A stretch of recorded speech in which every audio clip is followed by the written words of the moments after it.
pabunot po ako. Ano po yung mga papremyo? Lombans, hairband, calculator, paper, ayun! Ayun yung kotse pong blue. Ayun. Pabunot to. Ano? Tagal! Ito. 127 po. Ito po.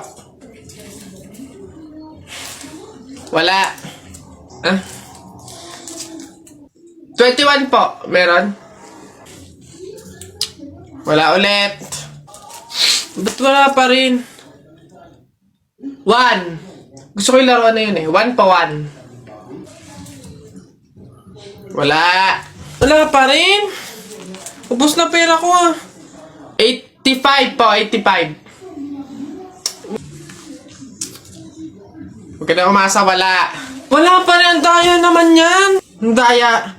Wala madaya dyan. Sa bulok ka lang. Umuwi ka na. Ito, last one ha. 42 po. Meron? Wala. Ano ba yan? Wala na akong pera. Daya naman yan. Huwag na nga. Isa, mudawa, ruta. Hay. Mga bata kayo, alauna na ng hapon. Magsitulog na kayo. Hala, Nay, di pa ako inaantok eh. Oo nga, Nay, bukas na lang. Ayan. Kaya hindi kayo mga nalaki, puro kayo laro eh. Matulog kayo doon. Sinasabi ko sa inyo kung ayaw nyo mabuntal. Ba yun? Babantayan ko kayo ha. Sinasabi ko sa inyo.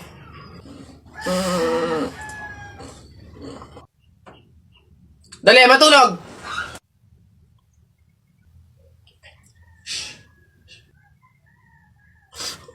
Ayun.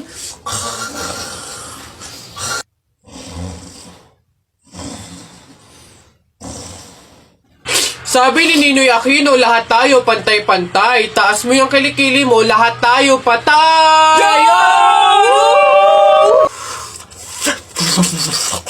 T-shirt mo puti, sapatos mo puti. Ikaw na yung nandyan, pero di ka pinili! Hoy! Anong sinabi ko sa inyo? Uwe! Itong mga bata. Ano? Ang yabang-yabang mo dyan, ha? Eh, bakit? Pakay mo ba? May pakay ako kasi tao ako. Susumbong talaga kita kay Papa mamaya, lagot ka. Bakit naman ako malalagot? Hindi naman ako last eh. Tinatanong. Sinasagot. Di wow, tayo mong dilaw. Ay, init. Hay. Kayo yung kung mag-aaway, wag dito. May natutulog. Ang dudungis ninyo. Mamaya ka sa akin. O dun tayo sa kanto. Talaga, kapag talaga, nagkaroon ng zombie dito sa Pilipinas, takting yan. Pupunta talaga ako sa mga 7-Eleven para hindi ako mamamatay doon. Madami akong kakainin doon, hindi ako magugutom. Ako talaga, malupit yun. Magpapanggap akong zombie. Akala nila kasama nila ako, pero totoo, buhay pa rin ako. Hindi nila ako kakagatin, mabubuhay pa rin ako, hindi ako mamamatay. Gaganto ako doon. Ayun na yun, mas astig yung sa akin. Kukuha ko ng mga baril, yung mga shotgun. Talaga, pagbabarilin ko yung mga zombie na yan. Sino ba yung mga maiingay niya? Hoy, mga bata kayo, magsiuwi nga kayo sa inyo. Ang babaho ninyo. Iingay. Nako, tita, condolence po. Ba't ka naman nakaganyan, tutoy? Nakaasol ka pa, alam mo namang ibig sabihin nun pag may borol, masaya ka nung namatayan kami. Baka pwede magpalit ka, ha? Balik ka na lang ulit. Ay, ganun po ba? Sige po, pasensya na po, babalik po ako.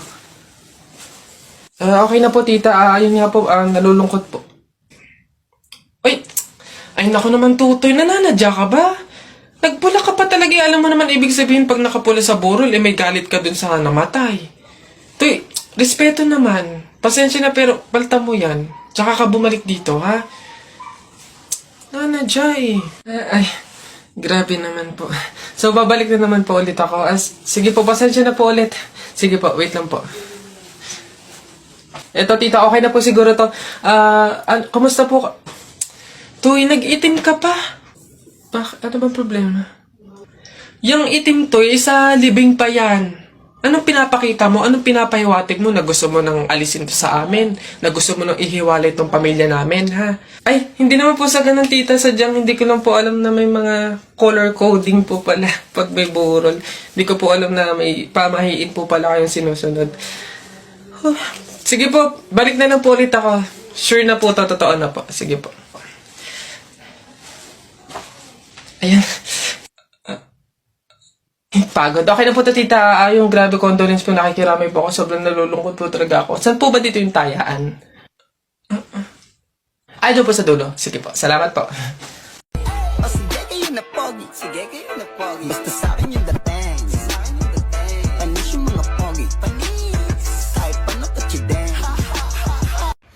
Kayo gumagawa ng grades nyo. Kung kami gumagawa ng grades namin, hindi ganyan yan. Pinakamababa dyan, 97. Hi sa inyo! Ako nga pala si Buboy. Bagong lipat lang kami dito eh. Oo, nakita namin kayo kagahapon nung naglilipat. Sali ka ba sa laro namin? May pellet ka ba? Tara, baril-barilan tayo, ano? Ay, sorry, hindi na ako naglalaro ng mga ganyan-ganyan simula nung nakilala ako sa barangay namin dati. Magaling kasi ako sa flip-top. Ah, may kilala din kami dito, yung si Jepoy. Magaling din yung sa flip-top eh. Tatalunin ka nun. Di tawagin niyo yung Jepoy na yan. Sabihin niyo, labang kami sa flip-top, ano. Tatalunin ko yan, mas magaling ako eh. Baka akala niyo. Ayun. Hoy, Jepoy, may naghahamon sa'yo ng flip-top sa kanto, yung bagong lipat na si Buboy. Kalabanin mo nga, ang yabang-yabang eh, mas magaling daw siya sa'yo sa flip-top, tatalunin ka daw eh.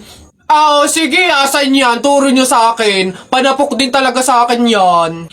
Hoy, ikaw yung umahamon sa akin sa flip-top, ang yabang mo ah. O, laban tayo para magkaalaman.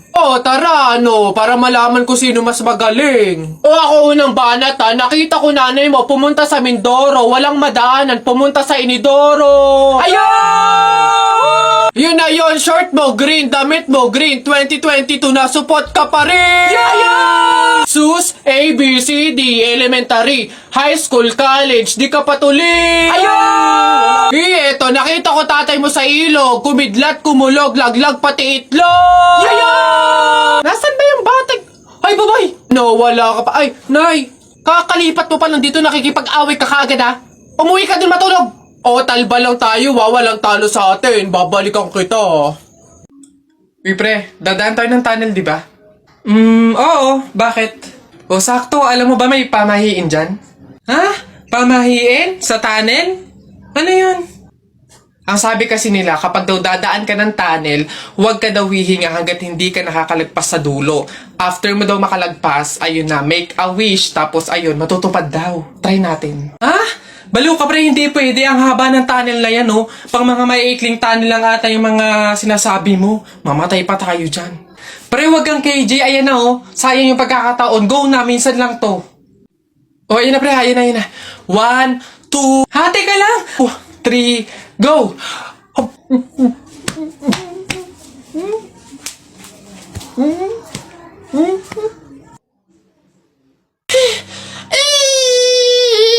Sige. Nak, manganganak ka na ha. May pamahiin tayo dyan. Oo, Nay. Ano nga ulit yun? Huwag kang magagalit o maiinis kapag nanganganak ka na. Ha? Bakit? Kasi daw maaari magkaroon ng kapansanan yung anak mo. Kaya pigilan mong huwag magalit, huwag mainis. Sige. Pipilitin ko. Ayan na, ma'am. Nakikita ko na yung ulo. Konti na lang, ma'am. Iripa na, konti, ma'am. Ayan na. Ayan na. Ay, naputol ko yung ulo ng bata. Ay, ano? Ay, anak, pamahiin. Pilitin mo wag magalit. Dali. Okay. Chill. Pamahiin. Sige, nurse, kabit mo na lang mamaya. Basta mga pare, ganito ang plano ha. Kapag andun na tayo sa mga inasal, isang PM1 na only rice lang yung o-orderin natin. Isa lang ha. Tapos PM2 na hindi naman only rice. Makakatipid na tayo nun guys kasi doon sa order na only rice tayo, hihingi ng mga kanin. G? Okay? G. Good day mga sir. Excuse me, order kami no? Ano? PM1 isa na only rice, tapos PM2 na hindi naman only rice, 3. Hoy kayo. Sinong maloloko nyo ha? Wala na kayong maloloko dito. Alam na namin yung mga strategy nyo. Since mahal yung only rice, isang only rice lang yung o-orderin nyo. Tapos yung iba, mga mumurahin na. Ngayon, pag naubos yung kanin, tsaka nyo pupuntiryahin yung isang only rice lang na order nyo.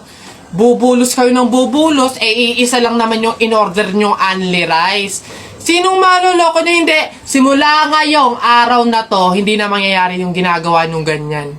Kung sino lang yung umorder ng only rice, siya lang yung kakain ng madaming kanin. Ay, bawal ba yun? Oo, bawal na nga. Ngayon, kaya wag na kayong magtangka magdaya-daya dyan mga abutan ng kanin nyo na yan dahil pababantayan ko kayo. Pasok! Kala nyo tignan natin ngayon. Hoy guys, wala na tayong kanin. Hindi tayo lahat pwedeng humingi ng kanin kasi isang only rice lang naman yung order natin. May nagbabantay pa. Hoy, nakikita at naririnig ko kayo ha? Tigil-tigilin nyo yung bulungan nyo at pandadaya nyo. Sabi ko sa inyo, kung sino lang yung umorder ng only rice, siya lang yung kakain ng madaming kanin ha?